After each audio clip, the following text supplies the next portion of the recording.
और इस बीच बड़ी खबर ये भी आई कि नीट परीक्षा पर सुप्रीम कोर्ट का बड़ा दखल यहां पर सामने आया है। देश के अलग अलग हाई कोर्ट में सुनवाई अब नहीं होगी, ये सुप्रीम कोर्ट ने कहा है। और यहां पर हाई कोर्ट की कार्रवाई पर रोक सुप्रीम कोर्ट ने साफ तौर पर लगा दी है।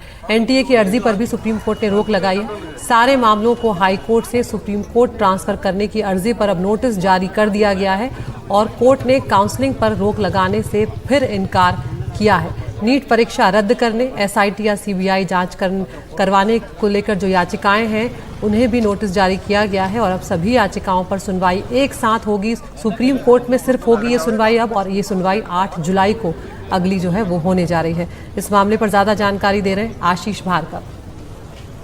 नीट यूजी को लेकर सुप्रीम कोर्ट में याचिका भी बढ़ती जा रही हैं और सुप्रीम कोर्ट का दखल भी बढ़ता जा रहा है, लेकिन इसकी शुरुआत नीट का जो रिजल्ट है उसके आने से पहले ही हो गई थी। 17 मई को पहली याचिका पर सुनवाई हुई थी, लेकिन सीजीआई डीवाई चंद्रचूड़ की बेंच ने नीट के रिजल्ट पर रोक लगाने से इनकार कर दिया था।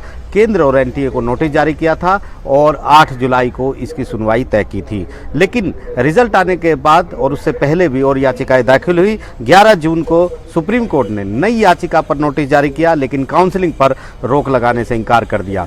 सुप्रीम कोर्ट ने अपनी टिप्पणी में ये भी कहा कि चूंकि परीक्षा की पवित्रता जो है वो प्रभावित हुई है, इसलिए एनटीए को कुछ सवालों के जवाब देने होंगे। इसके बाद 13 जून को नई याचिकाओं पर, जो अन्य याचिकाएं दाखिल हुई उन पर सुप्रीम कोर्ट ने केंद्र और एनटीए को नोटिस जारी किया। 8 जुलाई को ही सुनवाई तय की, लेकिन काउंसलिंग पर रोक लगाने से एक बार फिर इनकार कर दिया।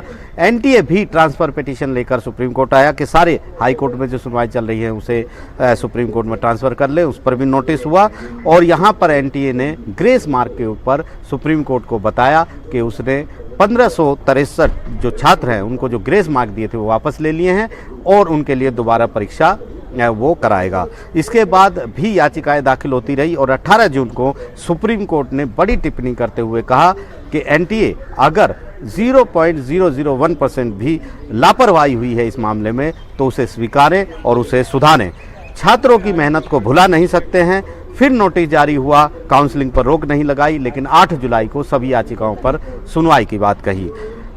इसके बाद फिर भी और भी याचिकाएं दाखिल हुई और 20 जून को यानी गुरुवार को सुप्रीम कोर्ट ने एनटीए की अर्जी पर एक फैसला लेते हुए अलग अलग हाई कोर्ट में जो पेपर लीक के मामले की सुनवाई चल रही थी उन पर रोक लगा दी और कहा कि अगले आदेशों तक वहां सुनवाई नहीं होगी। और फिर से सुनवाई की बात पर यहाँ पर सुप्रीम कोर्ट में कहा कि काउंसलिंग जो है अभी उस पर रोक नहीं होगी। अगर परीक्षा ही रद्द हो जाती है तो काउंसलिंग भी चली जाएगी। फिर से केंद्र और एनटीए को नोटिस जारी किया नई याचिकाओं पर और उस पर भी 8 जुलाई को सुनवाई तय कर दी। तो सुप्रीम कोर्ट का दखल और सुप्रीम कोर्ट में याचिकाएं इस मुद्दे पर बढ़ती जा रही हैं।